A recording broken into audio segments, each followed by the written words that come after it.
നമസ്കാരം. ഇന്നത്തെ വീഡിയോയിൽ ഞാൻ ആലപിക്കുന്നത് ചെറുശ്ശേരിയുടെ കൃഷ്ണഗാഥ എന്ന കാവ്യത്തിലെ വൃകാസുര കഥ എന്ന ഭാഗത്തിലെ ഏതാനും വരികളാണ്. നമുക്ക് ആ ഭാഗത്തിലോട്ട് കടക്കാം. ഹേ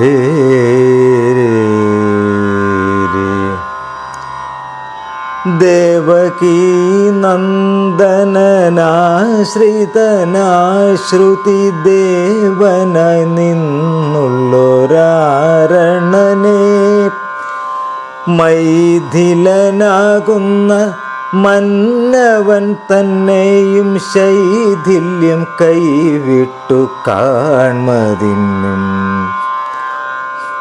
പൂജ്യന്മാരായുള്ള മാമുനിമാരുമായി രാജ്യത്തിലാമാറു ചെന്ന നേരം പ്രാർത്ഥിച്ചു പോരുന്ന മേദിനി ദേവനും മൈത്രിയെ പൂണ്ടുള്ള മൈഥിലനും പാരാതെ ചെന്ന വമ്പാവനമായുള്ള പാദങ്ങൾ കൂപ്പി നിന്നായ വണ്ണം ആതിഥ്യം തന്നെയുമാചരിച്ചിടുവാൻ യാചിച്ചു നിന്നു ക്ഷണിച്ചു പോന്നാർ. മൈഥിലൻ തൻ്റെയും ഭൂസുരൻ തൻ്റെയും മൈത്രിയെ പാരാതെ പൂരിപ്പാനായി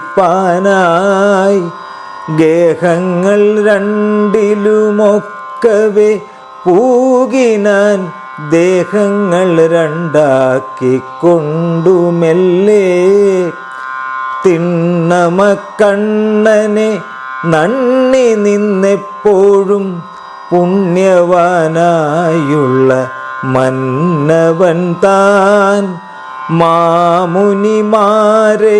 മാധവൻ തന്നെയും മാനിച്ചു നിന്നു ഭുജിപ്പിച്ചുടൻ തൽപ്പത്തിൽ ചേർത്തു വിളങ്ങി നിന്നിടുന്ന പത്മവിലോചനം പാദങ്ങളെ ചന്തമായി ചെന്നു തലോടി നിന്നിടിനാൻ ചെന്താരിൽ മാതുതാനെന്ന പോലെ മന്ദിരം പൂകിന മാമുനിമാരെയും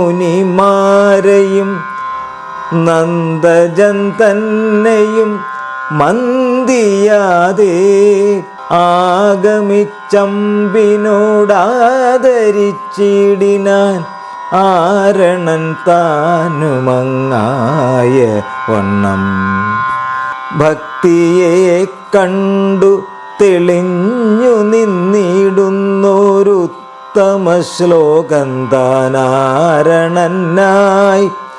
മുക്തിയെ തന്നെയും നൽകി നിന്നിടിനാൻ ഭക്തിയെ പൂണ്ടവർക്കെന്നു ന്യായം. കൈതവം കൈവിട്ട മൈഥില ഭൂപനും കൈവല്യം നൽകിനാനൗവണ്ണമേ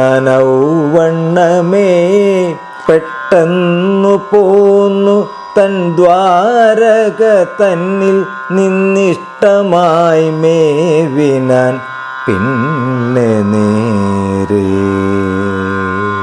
ചെറുശ്ശേരിയുടെ കൃഷ്ണഗാഥ എന്ന കാവ്യത്തിലെ വൃകാസുര കഥ എന്ന ഭാഗത്തിലെ ഏതാനും ഭാഗമാണ് ഞാനിവിടെ ആലപിച്ചത്. ഞങ്ങളുടെ ചാനൽ സബ്സ്ക്രൈബ് ചെയ്യാത്തവർ സബ്സ്ക്രൈബ് ചെയ്യുക. മറ്റൊരു വീഡിയോയുമായി കാണും വരെ നമസ്കാരം.